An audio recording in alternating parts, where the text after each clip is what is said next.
नमस्कार. माझे नाव रिद्धी निवास गायकर आहे. मी इयत्ता 4थी मध्ये शिकते. आमच्या वर्ग शिक्षिकेचे नाव जयश्री जयवंत पाटील आहे. आदरणीय व्यासपीठ व व्यासपीठावर बसलेले मान्यवर क्रिकेटचे देवता असणारे श्रीमान सचिन रमेश तेंडुलकर, व्यासपीठावरील सर्व मान्यवर, येथे उपस्थित असलेले सर्व मान्यवर, गुईरगावचे सर्व ग्रामस्थ बंधू भगिनी व येथे जमलेल्या माझ्या बालमित्रांनो, आजचा दिवस फारच महत्त्वाचा आहे.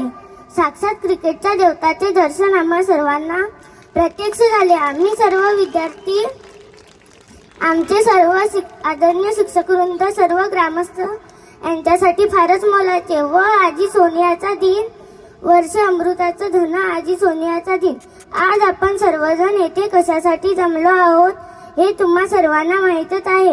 आज एवढ्या मोठ्या विभूती पुढे मला मोडक्या तोडक्या शब्दात भाषण करण्याची संधी दिली व 5 मिनिटे मला सहन केले, याबद्दल आम्ही सर्वजण आपले आभारी आहोत. एवढे बोलून मी माझे 2 शब्द संपवते. जय हिंद, जय महाराष्ट्र. धन्यवाद. कॅमेरा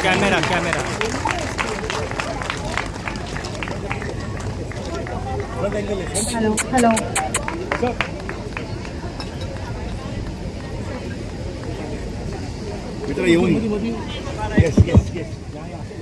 या छोट्या मुलीचं नाव रिद्धी आहे.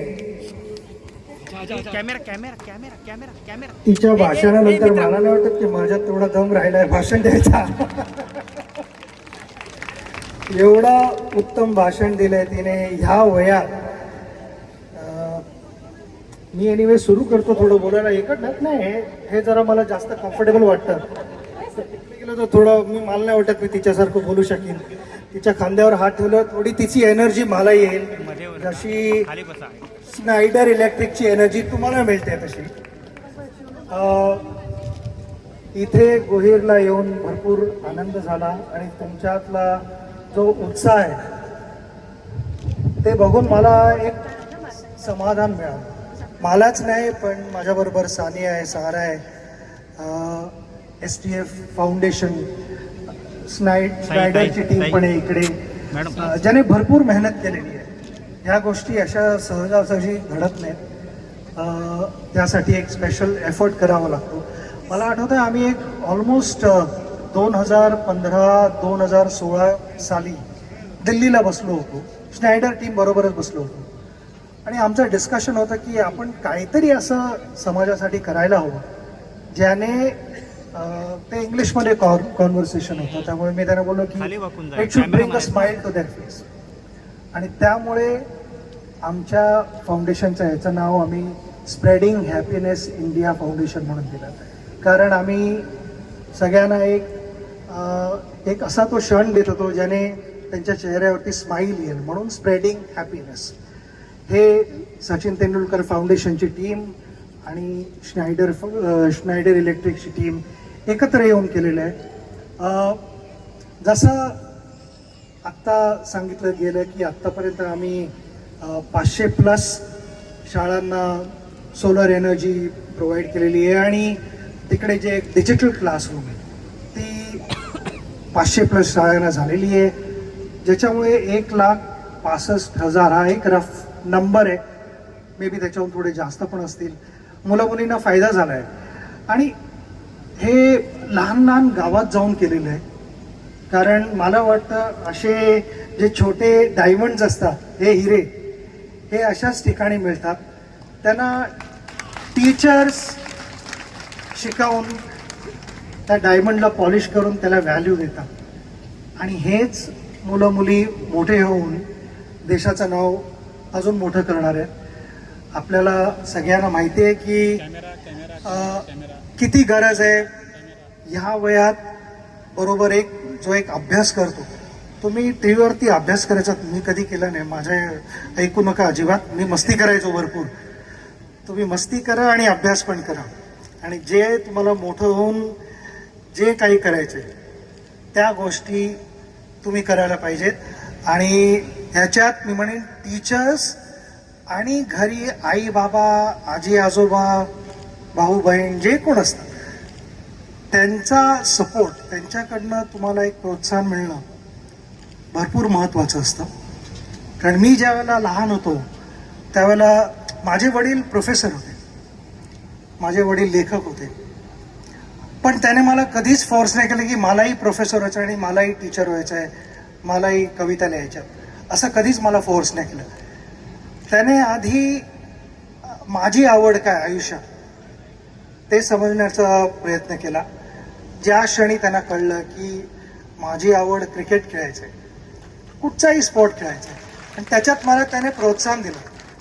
ज्या गोष्टीची गरज होती त्या गोष्टी त्याने मला द्यायचा पूर्ण प्रयत्न केला. तर मी इथे आई वडिलांना ह्यांच्या तेच सांगेन की त्यांना प्रोत्साहन द्या आणि ते नक्की तुमचं नाव वर आणतील.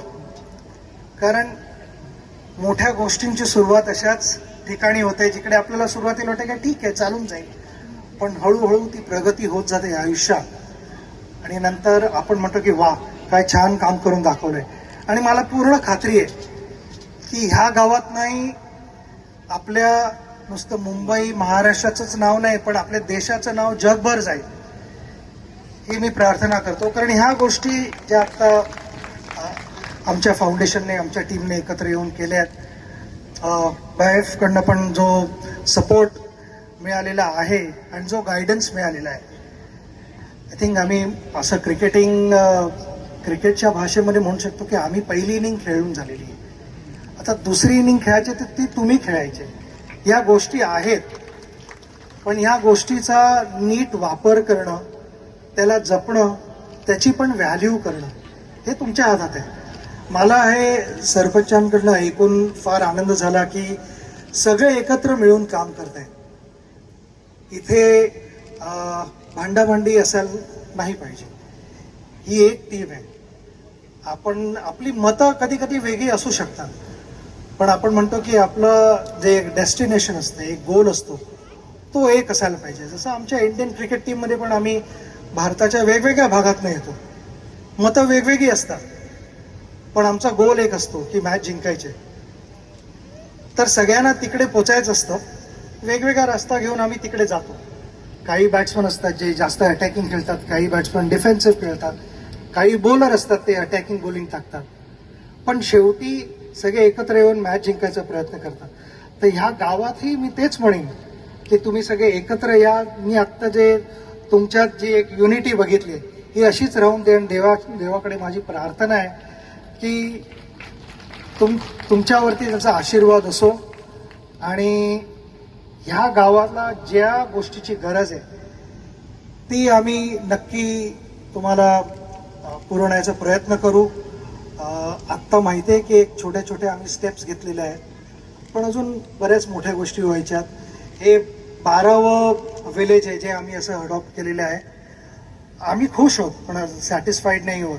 आम्ही जसं ड्रेसिंग रूममध्ये म्हणतो की किती स्कोअर झाला तरी आम्ही म्हणतो की डबल करूया, अजून जास्त करूया, अजून जास्त करूया. तसं ह्या इथे मी तेच म्हणेन की किती प्रगती झाली तरी खुश व्हा. तुम्ही सॅटिस्फाईड असाल तर मग तिकडे प्रगती थांबते व्हायची. तर प्रगती होत राहून दे अशीच देवाकडे प्रार्थना.